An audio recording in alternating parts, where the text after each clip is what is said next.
السلام عليكم ورحمة الله تعالى وبركاته. الحمد لله رب العالمين والصلاة والسلام على رسوله الكريم وعلى آله الطاهرين وعلى آله وأصحابه أجمعين. قال الله تعالى في القرآن العظيم والفرقان المجيد: والذين هاجروا في الله من بعد ما ظلموا صدق الله العلي العليم. قال نبينا صلى الله عليه وسلم: يا أيها الناس حفظوا السلام وأطعموا الطعام أو كما عليه الصلاة والسلام. புகழும் புகழ்ச்சியும் வையகத்தை படைத்து பரிபாலிக்கின்ற அல்லாஹ் ஒருவனுக்கே உரிதாகட்டுமாக.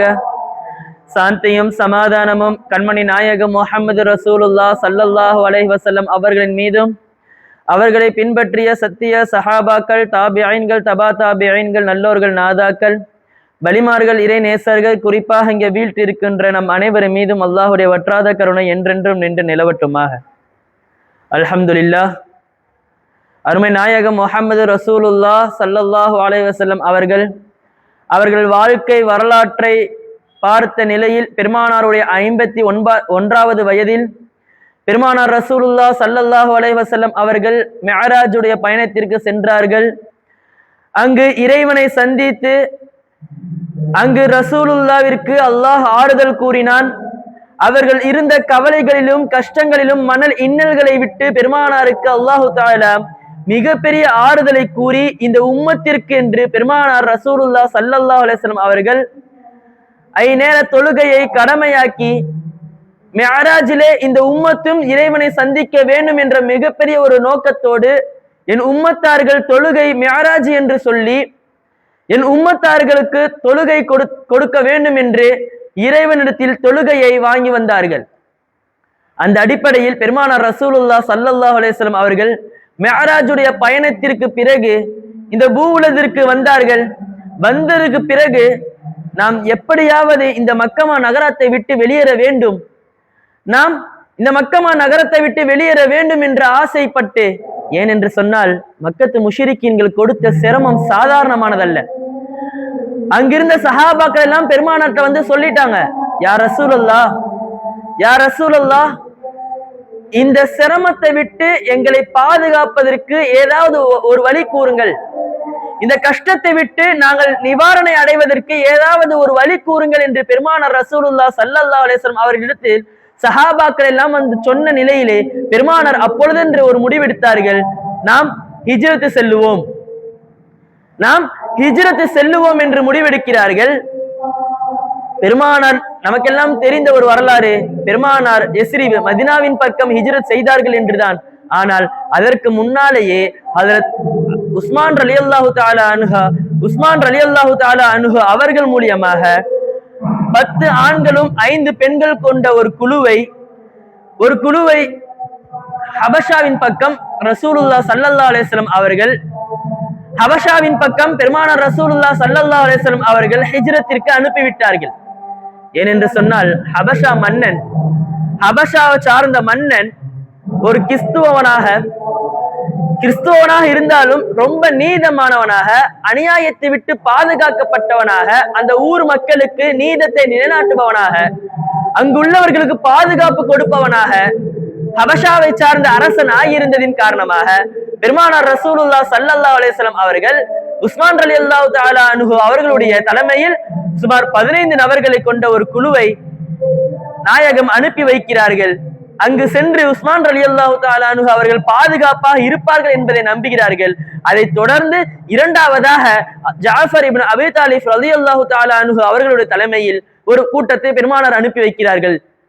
இப்படி 2 குழுக்களாக ஹபஷாவின் பக்கம் அந்த நாட்டிலே அவர்கள் பாதுகாப்பாக இருப்பார்கள், சிரமம் இல்லாமல் இருப்பார்கள், அந்த மக்காவில் பட்ட எல்லா கஷ்டங்களை விட்டு அவர்கள் பாதுகாப்பாக நிவாரணை அடைந்தவர்களாக இருப்பார்கள் என்பதை பெருமானார் நம்பி ஹபஷாவிற்கு பெருமானார் இந்த 2 குழுக்களையும் அனுப்புகிறார்கள். பிறகுதான் பெருமானார் ரசூலுல்லாஹ் ஸல்லல்லாஹு அலைஹி வஸல்லம் அவர்களுடைய 53வது வயதிலே சுமார் 13 ஆண்டுகள் மக்காவிலே பெருமானார் வாழ்ந்திருக்கிறார்கள். 13 ஆண்டுகள் மக்காவிலே வாழ்ந்திருக்கிறார்கள். 80 நபர்கள், 80 என்றும் 81 என்றும் வரலாற்றில் வருகிறது, ஈமான் கொண்டவர்கள் மாத்திரம். பெருமானாரை ஈமான் கொண்டவர்கள் 80 அல்லது 81 ஈமான் கொண்ட மனிதர்கள் இருக்கிறார்கள் மக்காவிலே. இஸ்லாத்தை ஏற்றவர்கள், அல்லாஹ்வை ஏற்றவர்கள் வெறும் 80 நபர்கள் மாத்திரம்தான். அந்த 80 நபர்களுக்கும் அல்லாஹு தஆலா கட்டளை இடுகிறான். அந்த 80 நபர்களுக்கும் அல்லாஹு தஆலா கட்டளை இடுகிறான், நாயகமே நீங்கள் ஹிஜ்ரத்துக்கு சென்று விடுங்கள், நாயகமே நீங்கள் ஹிஜ்ரத்துக்கு சென்று விடுங்கள் என்று அல்லாஹு தஆலா கட்டளையிட பெருமானாருக்கு அழைப்பு வந்தது ஹிஜ்ரத் பணியை செல்வதற்கு. பெருமானார் அங்கு ஹிஜ்ரத்திற்கு முன்னால், ஹிஜ்ரத் செய்வதற்கு முன்னால் பெருமானார் ரசூலுல்லாஹ் ஸல்லல்லாஹு அலைஹி வஸல்லம் அவர்கள் எஸ்ரிப் என்றும் இன்று நாம் பிரபலமாக அறிந்திருக்கிறோமே மதீனா நகரம், மதீனா நகரத்துக்கு ஹிஜ்ரத் செய்வதற்கு முன்னால் பெருமானார் ரசூலுல்லாஹ் ஸல்லல்லாஹு அலைஹி வஸல்லம் அங்கு மக்காவிலே இருந்த 80 நபர்களை விட பெருமானாரோட ஈமான், பெருமானாரோட ஏகத்துவம் மதீனாவிலே பிரபலமாகிவிட்டது. அல்லாஹ்வை ஈமான் கொண்ட கூட்டத்தார்கள் மதீனாவில் அதிகமாகிவிட்டார்கள்.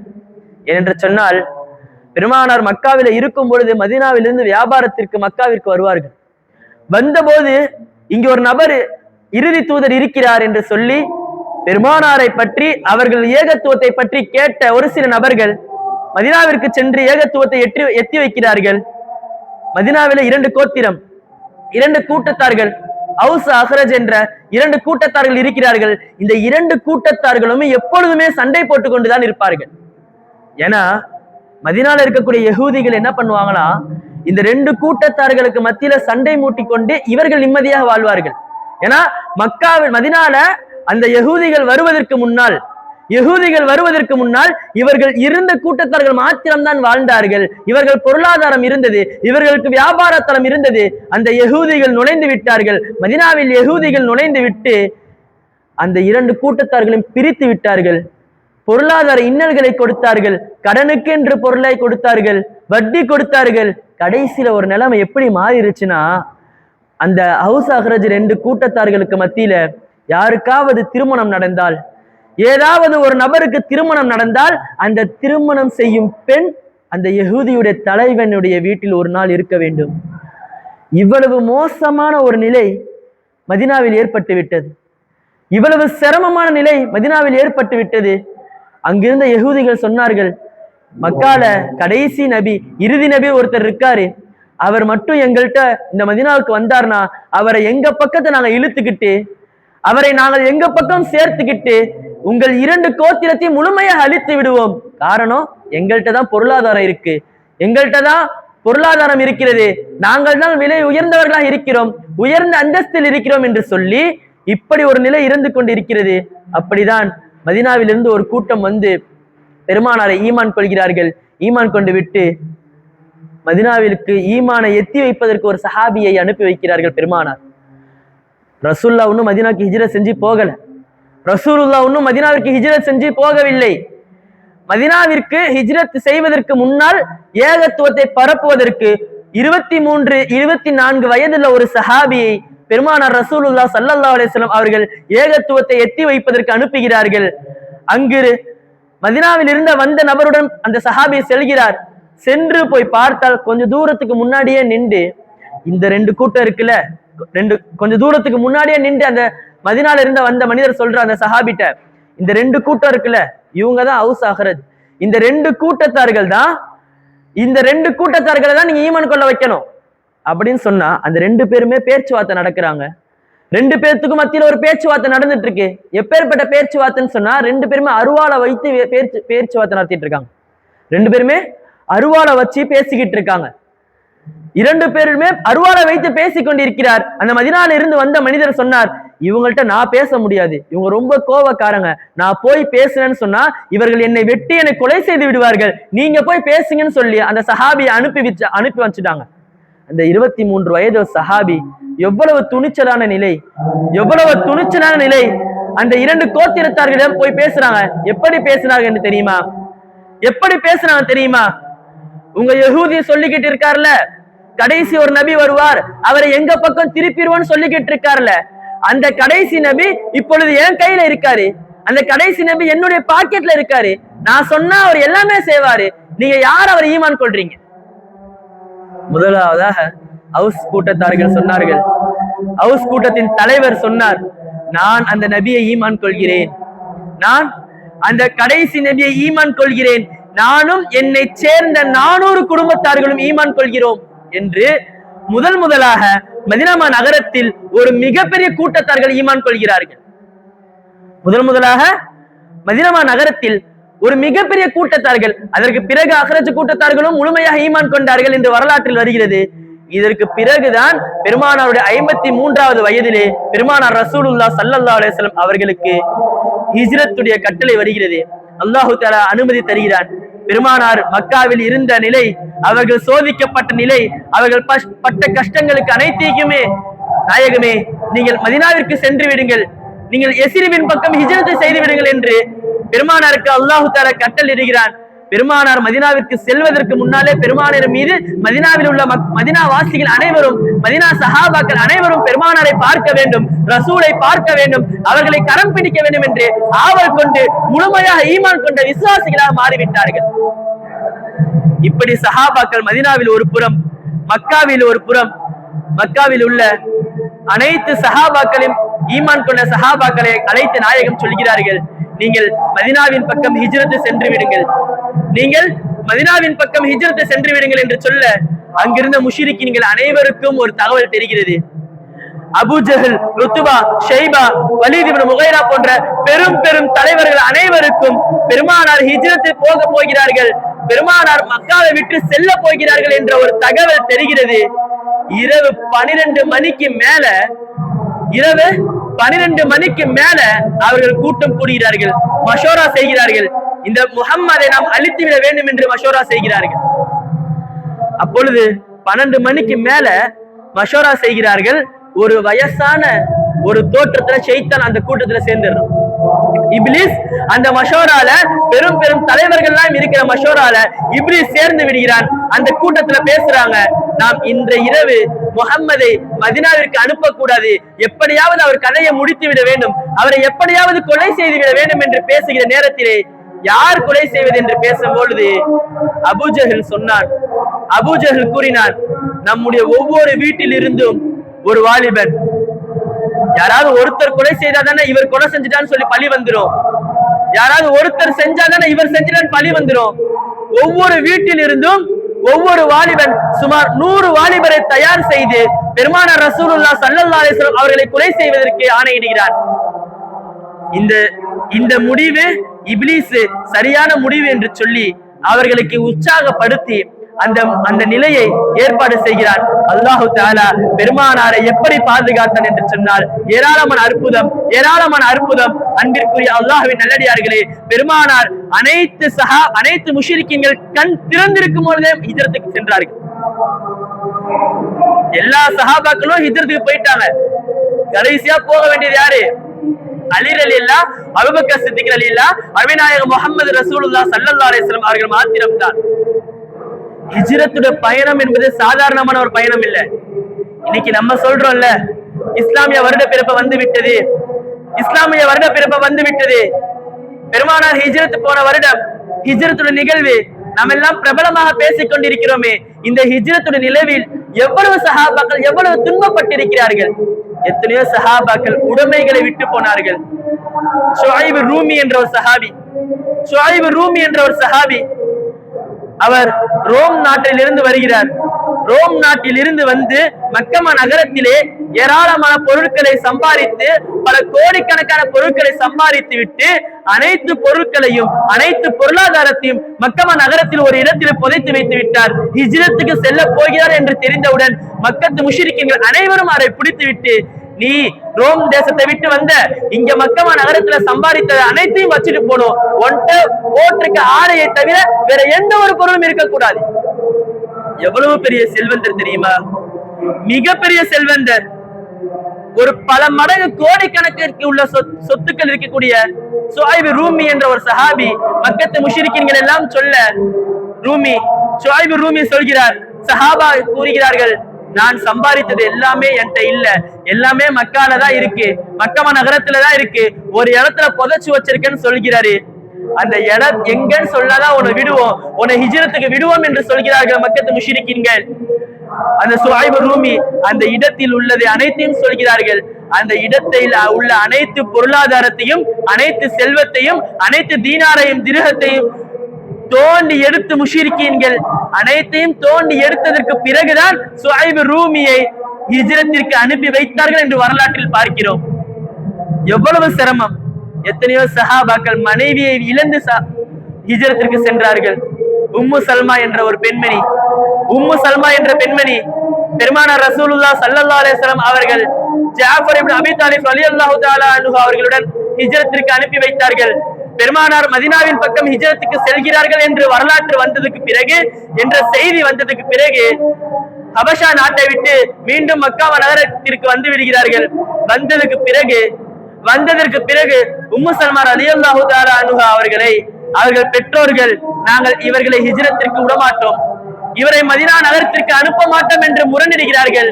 உம்மு சல்மாவுடைய கணவன் அபு சலமா ஹிஜ்ரத்திற்கு செல்கிறார்கள். இவர்கள் இருவருக்கும் பிறந்த பிள்ளைதான் சல்மா என்ற பிள்ளை. அந்த பிள்ளையை அபு சல்மாவுடைய தாயார், தந்தையார், நீ வேணா ஹிஜ்ரத்துக்கு போ, இந்த பச்சிடம் பிள்ளையை நாங்கள் கொடுக்க மாட்டோம், நாங்கள் மதீனா நகரத்திற்கு ஹிஜ்ரத்திற்கு இந்த பச்சிடம் பிள்ளையை அனுப்ப மாட்டோம் என்று முறையிட்டு வருகிறார்கள். மனைவி ஒரு புறம் இருக்க, பெற்ற பிள்ளை கை குழந்தை ஒரு புறம் இருக்க, இது அனைத்தையும் இழந்துவிட்டு ஹபீபி நாயகம் முஹம்மது ரசூலுல்லாஹ் ஸல்லல்லாஹு அலைஹி வஸல்லம் அவர்கள் அனுமதி கொடுத்து விட்டார்கள், நாம் மதீனா நகரத்துக்கு ஹிஜ்ரத்திற்கு செல்ல வேண்டும் என்று சொல்லி அனைத்தையும் இழந்து எல்லா சிரமங்களையும் தாங்கி அபூ சல்மா ரலியல்லாஹு தஆலா அன்ஹு அவர்கள் ஹிஜ்ரத்திற்கு சென்றார்கள் என்று வரலாற்றில் பார்க்கிறோம். மனைவி ஒரு புறம் இருக்க, பெற்ற பிள்ளை இங்கு ஒரு புறம் இருக்க, அனைத்தையும் இழந்துவிட்டு சஹாபாக்கள் ஹிஜ்ரத்திற்கு சென்றார்கள். எத்தனையோ சஹாபாக்கள் உடைமைகளை இழந்தார்கள், எத்தனையோ சஹாபாக்கள் தாயை இழந்தார்கள். தாய் ஹிஜ்ரத்திற்கு வரமாட்டேன் என்று கூற மகன் மாத்திரம் ஹிஜ்ரத்திற்கு சென்ற சஹாபாக்கள் இருக்கிறார்கள். ஹிஜ்ரத்துடைய வரலாறு நம் வாழ்க்கையில் ஒவ்வொரு நாளும் நம் பிள்ளைகளுக்கு ஊட்ட வேண்டும். அப்படிப்பட்ட சிரமம் உள்ள ஒரு நிலை ஹிஜ்ரத்துடைய நிலை.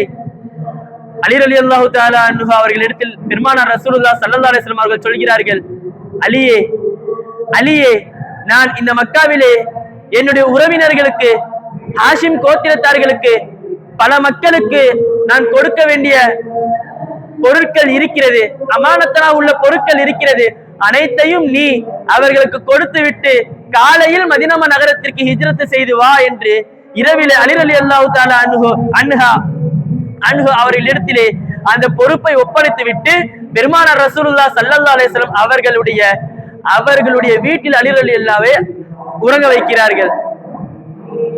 பெருமானார் ரசூலுல்லாஹ் ஸல்லல்லாஹு அலைஹி வஸல்லம் அதற்கு முன்னால் அபூபக்கர் சித்திக் ரலியல்லாஹு தஆலா அன்ஹு அவர்களிடத்தில் சொல்கிறார்கள், அபூபக்கரே, இன்று இரவு நாம் ஹிஜ்ரத்திற்கு செல்ல வேண்டும். பெருமானாருடைய உற்ற தோழர் அபூபக்கர் சித்திக் ரலியல்லாஹு தஆலா அன்ஹு அவர்கள், அபூபக்கரே, இன்று இரவு நாம் ஹிஜ்ரத்திற்கு செல்ல வேண்டும், தயாராகி கொள்ளுங்கள் என்று சொல்ல பெருமானார் சொன்னதுதான் தாமரம். அலி ரலியல்லாஹு இங்க வீட்டில் உறங்கிக் கொண்டிருக்கிறார்கள். வீட்டை சுத்தி அலி ரலியல்லாஹு தஆலா அவர்கள் வீட்டை சுற்றி 100 சஹாபாக்கள் பெருமானார் வீட்டை சுற்றி இருக்கிறார்கள். பெருமானார் ரசூலுல்லாஹ் அனைத்து சஹாபாக்களும் பெருமானாருடைய தலையை வெட்ட வேண்டும் என்று, அனைத்து முஷ்ரிக்கீன்களும் பெருமானாருடைய தலையை வெட்ட வேண்டும் என்று சொல்லி கோபத்துடன், ஒரு வீரத்துடன் அனைத்து வாலிப முஷ்ரிக்கீன்களும் இருக்கிறார்கள். பெருமானார் எதுவுமே பண்ணல, தன் கரங்களால் வெறும் ஒரே ஒரு கைப்பிடி மண்ணை அள்ளி வீசினார்கள். அனைத்து முஷ்ரிக்கீன்கள் கண்களில் பட்டு அனைத்து முஷ்ரிக்கீன்கள் கண் திறக்க பெருமானார் ரசூலுல்லாஹ் ஸல்லல்லாஹு அலைஹி வஸல்லம் தன் வீட்டை விட்டு வெளியேறினார்கள். அனைத்து முஷ்ரிக்கீன்கள் கண் திறந்த நிலையிலேயே பெருமானார் அவர்கள் கண் முன்னாடியே வெளியேறினார்கள் என்று வரலாற்றில் வருகிறது. போய் அபூபக்கர் ரலியல்லாஹு தஆலா அன்ஹு அவர்களுடைய வீட்டை தட்ட நினைக்கிறார்கள். தட்டனும் கை வச்சா வீட்டுல உள்ள கதவு திறக்குது. நாயகம் சொல்கிறார்கள், என்ன அபூபக்கரே, உறங்கவே இல்லையா, என்ன அபூபக்கரே, தூங்கவே இல்லையா என்று கேட்கும் பொழுது அபூபக்கர் சித்திக் ரலியல்லாஹு தஆலா அன்ஹு அவர்கள் சொன்னார்கள், நாயகமே, நீங்கள் இரவு புறப்படணும்னு சொன்னீங்க, இரவு நாம் ஹிஜ்ரத்திற்கு செல்ல வேண்டும் என்று சொன்னீங்க, அது எந்த நேரம் என்று தெரியவில்லை நாயகமே, அதனால்தான் நான் இரவு முழுக்க விழித்திருக்கிறேன் நாயகமே என்று சொன்னார்கள். நீங்கள் வருகின்ற நேரத்திலே என் வீட்டு கதவை தட்டிவிட சூழ்நிலை ஏற்பட விட்டுவிடுமோ நாயகமே, என்று பெருமானார் தன் வீட்டின் கதவை கூட தட்டக்கூடாது என்று அபூபக்கர் ரலியல்லாஹு தஆலா அன்ஹு அவர்கள் நினைத்து இரவு முழுக்க பெருமானாருக்காக காத்திருந்தவர்கள் ஹஜ்ரத் அபூபக்கர் ரலியல்லாஹு தஆலா அன்ஹு. ஹிஜ்ரத்திற்கு சென்ற பாதையோ அபூபக்கர் ரலியல்லாஹு தான் அனைத்தையும் முடிவு செய்கிறார்கள். எப்படி ஹிஜ்ரத்திற்கு செல்ல வேண்டும், எந்த வாகனத்தில் செல்ல வேண்டும், யாருடன் செல்ல வேண்டும், யார் உணவு கொடுக்க வேண்டும், யார் உணவு சமைக்க வேண்டும், யார் நமக்கு வழிகாட்டியாக இருக்க வேண்டும் என்று அபூபக்கர் ரலியல்லாஹு தஆலா அன்ஹு அவர்கள் முடிவு செய்கிறார்கள். அதற்கு தான் கிதாப்ல எழுதுவாங்க முஹத்திஸுல் ஹிஜ்ரத். முஹத்திஸுல் ஹிஜ்ரத், ஹிஜ்ரத் என்பது ஹிஜ்ரத்துடைய முஹத்திஸ் அபூபக்கர் சித்தீக் ரலியல்லாஹு தஆலா அன்ஹு அவர்களுக்கு பெயர் வைப்பார்கள். ரசூலுல்லாஹ், அபூபக்கர் சித்தீக் ரலியல்லாஹு இருவருக்கும் 2 ஒட்டகம், ஒரு வழிகாட்டுறதுக்கு ஒரு நபர். அபூபக்கர் சித்தீக் ரலியல்லாஹு தஆலா அன்ஹு அவர்களுடைய ஒரு வழிகாட்டி. இப்படி 3 பேரும் செல்கிறார்கள்.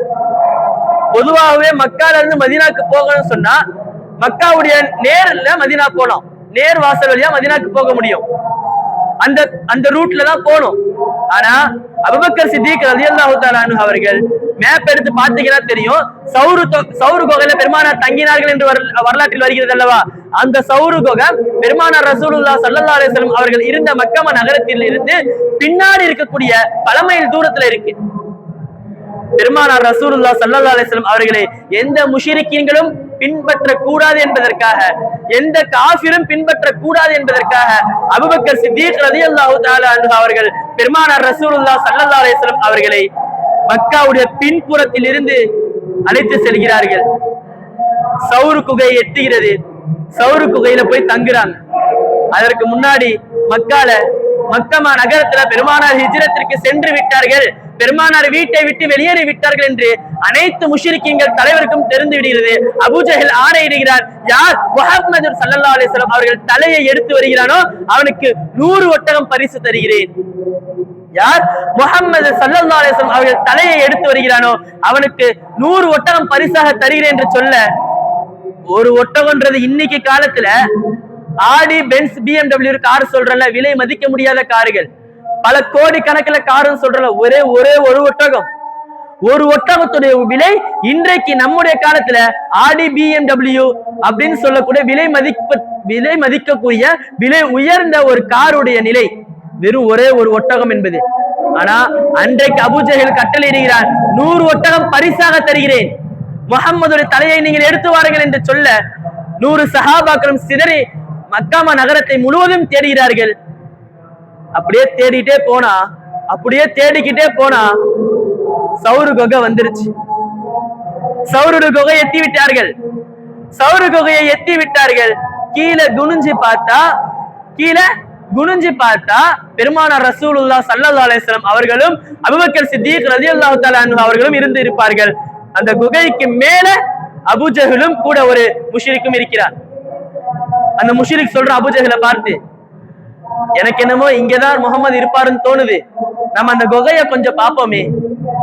அந்த முஷ்ரிக் சொல்கிறார், எனக்கு என்னமோ இங்கதான் முகமது இருப்பாருன்னு தோணுது, நம்ம இந்த குகையை கொஞ்சம் பார்ப்போமே அப்படின்னு சொல்லும் போது அபூஜஹல் சொன்னான், இந்த சௌரு குகையில சிலந்தி கூடு கட்டி இருக்கு பார்க்கிறாயா? சௌரு குகையில சிலந்தி கூடு கட்டி இருக்கு. அதே மாதிரி புறாவுடைய கூடும் அதில புறாவுடைய முட்டையும் இருக்கிறது. இதுல ஒரு மனிதர் தங்க முடியுமா? இந்த குகைக்குள்ள ஒரு மனிதன் போயிருக்க முடியுமா? நீ வெறும் முட்டாளா இருப்பாய். அந்த முஷ்ரிக்கை திட்டி விட்டு அபூஜஹல் இறங்கி சென்று விட்டார். அபூபக்கர் ரலியல்லாஹு தஆலா அன்ஹு அவர்கள் அந்த குகைக்குள் சென்று போட்டு பார்த்தால் புறாக்கள் முட்டையும் புறாக்கள் கூடும் சிலந்திகள் கூடும் இருக்கிறது. குகை முழுக்க வெறும் ஓட்டைகளாக இருக்கிறது. தன்னுடைய ஆடையை கிழித்து எல்லா ஓட்டையும் அடைத்து விட்டார்கள். பெருமானார் ரசூலுல்லாஹ் ஸல்லல்லாஹு அலைஹி வஸல்லம் அவர்கள் அடைக்க முடியாத ஒரே ஒரு ஓட்டை இருக்கிறது. அபூபக்கர் ரலியல்லாஹு தன் கால் கட்ட விரலாக அந்த ஓட்டையை அடைத்து விட்டு பெருமானார் ரசூலுல்லாஹ் ஸல்லல்லாஹு அலைஹி வஸல்லம் அவர்கள் களைப்பில் இருக்கிறார்கள். அபூபக்கர் ரலியல்லாஹு தஆலா அவர்கள் மடியில் படுத்து உறங்குகிறார்கள். நாம் பிரபலமாக கேள்விப்பட்டிருக்கிறோமே, அபூபக்கர் சித்தீக் ரலியல்லாஹு தஆலா அன்ஹு அவர்களுடைய காலில் ஒரு பாம்பு கொத்துகிறது. நாயகத்தை எழுப்ப மனம் இல்லாமல் அந்த பாம்பு கொத்துதலை தாங்க முடியாமல் அந்த பாம்பு பொந்தில் இருந்து அபூபக்கர் சித்தீக் ரலியல்லாஹு காலை எடுக்கவே இல்லை. ஒரு நிலையில அந்த வலி தாங்காம கண்ணுல இருக்கக்கூடிய தண்ணீர் ஒரு சொட்டு பெருமானாருடைய நெற்றியில் விரிகிறது. பெருமானார் உடனே கண் திறந்து கேட்கிறார்கள், என்ன அபூபக்கரே, என்ன ஆனதுன்னு கேட்கும் பொழுது நாயகத்தை பார்த்து அபூபக்கர் சொன்னார்கள், நாயகமே, உங்களை பார்க்கும் ஆசை பாம்புக்கு இருக்காதா நாயகமே, உங்களை பார்க்கும் ஆசை பாம்புக்கு இருக்காதா நாயகமே என்று சொல்ல, அபூபக்கர் ரலியல்லாஹு தஆலா அன்ஹு அவர்களுடைய மொத்த உடலும் நீல நிறத்துல இருக்கு, மொத்த உடலுமே ப்ளூ கலர்ல இருக்கு. பார்த்து ரசூலுல்லாஹ் தன்னுடைய உமிழ் நீரை எடுத்து பாம்பு கொத்திய இடத்தில் வைக்கிறார்கள். மொத்த விஷமும் இறங்கி விட்டது. இன்னைக்கு ரசூலுல்லாவை புகழக்கூடாது, ரசூலுல்லாவை பார்த்து பைத்து படிக்க கூடாது, ரசூலுல்லாஹ் நோய் தீர்க்கிறாங்க பைத்துல வருது, சுபஹான மௌலிதுல ரசூலுல்லாஹ் மருந்து சொல்றாங்க, ரசூலுல்லாஹ் நோய் தீர்ப்பாங்க அப்படின்னு அல்லாஹ் தானே நோய்க்கு ஷிஃபா தர முடியும் என்று சொன்ன மனிதர்களுக்கு எல்லாம் நான் சொல்கிறேன், பெருமானாரால் நோய் தீர்க்க முடியும், பாம்பும் விஷத்தையும் பெருமானார் தீர்த்திருக்கிறார்கள். பெருமானார் ரசூலுல்லாஹ் ஸல்லல்லாஹு அலைஹி வஸல்லம் அவர்களுக்கு பணிவிடை செய்யும் மொத்த பொறுப்பையும் இந்த ஹிஜ்ரத்துடைய பாதையில, ஹிஜ்ரத்தோட நிலையில மொத்த பொறுப்பையும் எடுத்தது அபூபக்கர் சித்திக் ரலியல்லாஹு தஆலா அன்ஹு அவர்களுடைய குடும்பம் தான். ரசூலுல்லாஹ் அந்த சௌர் குகையில 3 நாட்கள் தங்குனாங்க. 3 நாட்கள் உணவு சமைப்பது அபூபக்கர் சித்திக் ரலியல்லாஹு தஆலா அன்ஹு அவருடைய மனைவி. அந்த உணவை கொண்டு வந்து கொடுப்பது அபூபக்கர் சித்திக் ரலியல்லாஹு தஆலா அன்ஹு அவருடைய மகள் அஸ்மா ரலியல்லாஹு தஆலா அன்ஹு. சௌரு குகை வரைக்கும் இந்த நிகழ்வு நடக்கிறது. சௌரு குகையில இருந்து வெளியேறிய பிறகு பெருமானார் மக்காவிற்கு மதீனாவின் பக்கம் ஹிஜ்ரத் செல்ல பயணிக்கிறார்கள். சௌரு குகை வரைக்கும் ஒரு வழிகாட்டி, சௌரு குகைக்கு பிறகு வேறு வழிகாட்டி அஸ்மா ரலியல்லாஹு சொல்லிட்டாங்க, இதற்கு பிறகு நீ என்ன உணவு கொண்டு வர வேணாம்னு சொல்லிட்டாங்க. அதற்கு பிறகு பெருமானார் பாதையிலே செல்கிறார்கள். இந்த சௌரு குகையில இருந்தார்கள்ல, அந்த நிலையில அபூஜஹல் அந்த குகைக்கு மேல நிக்கும் போது அபூபக்கர் சித்திக் ரலியல்லாஹு உள்ளம் பதறிவிட்டது, உள்ளம் துடித்து போய்விட்டது. அந்த குகையில ஒரு ஆயத்தை அல்லாஹ் தஆலா இறக்கி காட்டினான், லா தஹ்சன் இன்னல்லாஹ மஅனா. ரசூலுல்லாஹ் அபூபக்கருடைய நெஞ்சில கை வைத்து சொன்னார்கள், லா தஹ்சன் இன்னல்லாஹ மஅனா, அபூபக்கரே நீங்கள் கவலைப்படாதீங்க, அல்லாஹ் நம்மோட இருக்கிறான். இன்றைக்கும் நம் வாழ்க்கையில் வருகின்ற எல்லா கஷ்டங்களுக்கும் நாம் சொல்லக்கூடிய வார்த்தை நாம் அதிகமாக பயன்படுத்த வேண்டும். நம் மக்கள்கிட்ட இல்லாத ஒரு பழக்கம் என்று சொன்னால் இந்த நிலை. கவலையா இருக்கும் பொழுது அல்லாஹ்வை மறந்துடுவோம், அதே மாதிரி சந்தோஷமா இருக்கும் போது அல்லாஹ்வை மறந்துடுவோம். கவலையா இருக்கும் பொழுது தலை குனிந்து பார்த்தால் அபூஜஹல் தலை குனிந்து பார்த்தால் பெருமானார் தெரிந்து விடுவார்கள். அப்படிப்பட்ட ஒரு நிலையில பெருமானார் சொன்னார்கள், லா தஹ்சன் இன்னல்லாஹ மஅனா. நம்முடைய கஷ்டத்தான நிலையிலும் நம்முடைய சிரமமான நிலையிலும் நாம் இந்த வார்த்தையை பயன்படுத்தக்கூடிய பாக்கியத்தை அல்லாஹ் நம் அனைவருக்கும் தந்தருள்வானாக. அதற்கு பிறகு பெருமானார் பயணித்தார்கள் என்று சொன்னால் பசியின் நிலை, தாகத்தின் நிலை. உம்மு மஅபர் என்ற ஒரு பெண்மணிட்ட ஆடு மேய்த்துக் கொண்டிருக்கிறார்கள். ஒரு பெண்மணி பெருமானாரை ஒரு சில நேரம் தான் பார்த்தார்கள், ஒரு 2-3 மணி நேரம் தான் பெருமானாரை பார்த்தார்கள். அந்த ஆடு மேய்க்கிற பெண்மணிட்ட அபூபக்கர் ரலியல்லாஹு ஒரு ஆட்டை போய் கேட்கிறாங்க. அந்த ஆடு மேய்க்கிற உம்மு மஅபர் என்ற பெண்மணி சொல்கிறார், இதெல்லாம் மலட்ட ஆடு, இதுட்ட இருந்து பால் வராதுன்னு சொல்லும் போது பெருமானார் அபூபக்கர் சித்திக் அந்த பெண்மணியில சொல்றாங்க, பால் ஆடை கொடுக்க வேண்டியது உன் கடமை, பாலை கறப்பது எங்கள் ஹபீபு செய்வார்கள் என்று சொல்ல ஆடை கொடுத்து வருகிறார்கள், பால் கறக்கிறார்கள். உம்மு மஅபர் அந்த பெண்மணி கூறுகிறார்கள், நான் 3 பாத்திரம் கொடுத்தேன், 2 பாத்திரம் முழுவதும் பால் நிறைந்தது, 3வது பாத்திரத்திலும் பால் நிறைந்து அந்த பாலை நானும் ஹபீபுல்லாஹ் முஹம்மது ரசூலுல்லாஹ் ஸல்லல்லாஹு அலைஹி வஸல்லம் அவர்களும் அபூபக்கர் சித்திக் ரலியல்லாஹு தஆலா அன்ஹு அவர்களும் குடித்தோம், இன்னும் பாதி பால் அதுல இருந்துச்சு. பெருமானார் ரசூலுல்லாஹ் ஸல்லல்லாஹு அலைஹி வஸல்லம் அவர்கள் கறந்த மீதம் இருக்கின்ற 2 பாத்திரத்தினுடைய பாலை பல மாதங்கள் வைத்து நாங்கள் குடித்தோம் என்று வரலாற்றில் வருகிறது. ஹிஜ்ரத்துடைய நிலையில ரசூலுல்லாஹ் அற்புதத்தை காட்டினார்கள். ரசூலுல்லாஹ்ட்ட மட்டும்தான், பெருமானார் ரசூலுல்லாஹ் ஸல்லல்லாஹு அலைஹி வஸல்லம் அவர்கள் வாழ்க்கையில் மாத்திரம்தான் ரசூலுல்லாஹ் எது கூட சம்பந்தப்பட்டார்களோ அனைத்திற்கும் வரலாற்று இருக்கிறது.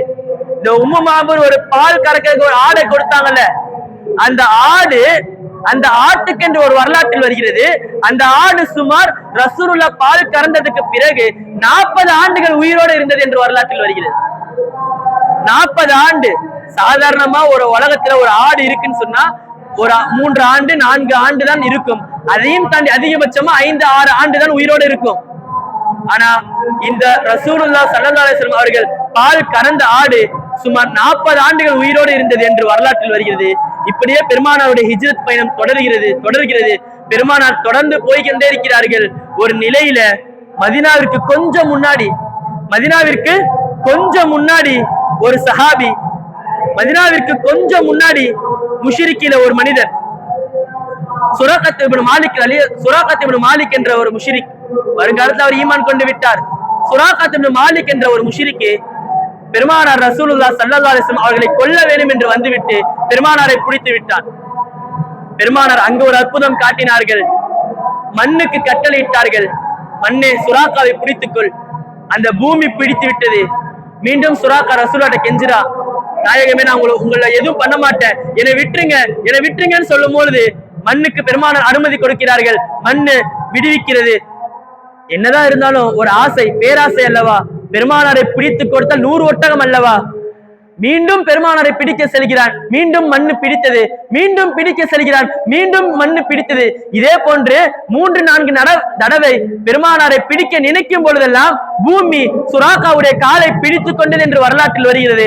அதற்கு பிறகு ஒரு நிலையில சுராகத் இப்னு மாலிக்கு ஒரு முடிவு வந்துருச்சு, இந்த முஹம்மதை நம்மளால பிடிக்கவே முடியாது, நம்ம விட்டுருவோம் அப்படின்னு சொன்ன நிலைக்கு பிறகு பெருமானார் ரசூலுல்லாஹ் ஸல்லல்லாஹு அலைஹி வஸல்லம் அவர்கள் சொன்னார்கள், சுராக்காவே, நீ 100 ஒட்டகத்திற்கு பதிலாக தான் என்னை பிடிக்க வந்தாய். வருங்காலத்திலே பாரசீக நாடு, ரோம் தேசத்தை போன்ற பெரும் பெரும் அரசர்கள் அணியும் மாளிகையும் முத்துமும் வைரமும் வைடூரியமும் நீ அணிவா என்று சுராகா இப்னு மாலிக் ரலியல்லாஹு தஆலா அன்ஹு அவர்களுக்கு நாயகம் சொன்னார்கள் என்று வரலாற்றில் வருகிறது.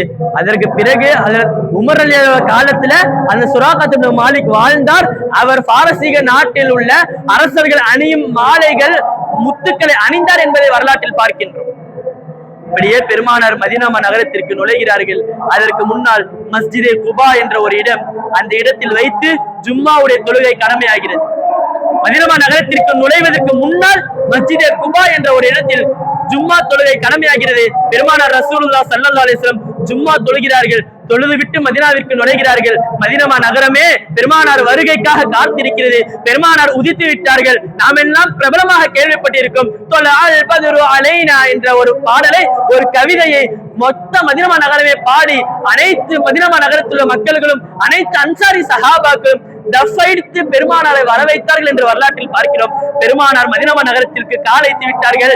எங்கள் சூரியன் எங்களுக்கு கிடைத்து விட்டது, எங்கள் சந்திரன் எங்களுக்கு கிடைத்து விட்டது என்று மொத்த மதீனா நகரமே உற்சாகத்தில் துள்ளி குடித்தது என்று நாம் வரலாற்றில் பார்க்கின்றோம். இப்படி மதீனா நகரத்தை பெருமானார் அடைந்து மதீனா நகரத்தில் அவர்கள் இருக்கும் வீட்டிற்கு சண்டை வருகிறது. பெருமானார் ரசூலுல்லாஹ் மதீனாவில் எப்படி வாழ்ந்தார்கள், மதீனா நகரத்தில் எப்படி ஈமானை பரப்பினார்கள் என்று வரலாற்றில் பார்ப்போம். இனி வருகின்ற நாட்களிலே ரசூலுல்லாஹ்வுடைய மதீனா வாழ்க்கை எப்படி இருந்தது, இதற்கு முன்னால் மக்காவுடைய வாழ்க்கை வெறும் சிரமத்திலும் கஷ்டங்களிலுமே இன்னல்களிலுமே பெருமானார் வாழ்ந்தார்கள். மதீனாவுடைய வாழ்க்கையில் பெருமானார் எப்படி வாழ்ந்தார்கள், மதீனாவுடைய வாழ்க்கையில் இந்த ஈமான் ஏகத்துவம் எந்த அளவுக்கு உயர்ந்தது, பெருமானார் எவ்வளவு அற்புதத்தை காட்டினார்கள் என்பதை வருகின்ற நாட்களிலே பார்ப்போம். இன்ஷா அல்லாஹ் பெருமானாருடைய வாழ்க்கையை விடாமல் தொடர்ந்து கேட்கும், அதை பேசவும் அதைப்படி வாழக்கூடிய பாக்கியத்தை அல்லாஹ் தஆலா நம் அனைவருக்கும் தந்தருள்வானாக. வாஹிர் தஅவானா அல்ஹம்துலில்லாஹி ரப்பில் ஆலமீன். அஸ்ஸலாமு அலைக்கும் வரஹ்மத்துல்லாஹி தஆலா வபரகாத்துஹு.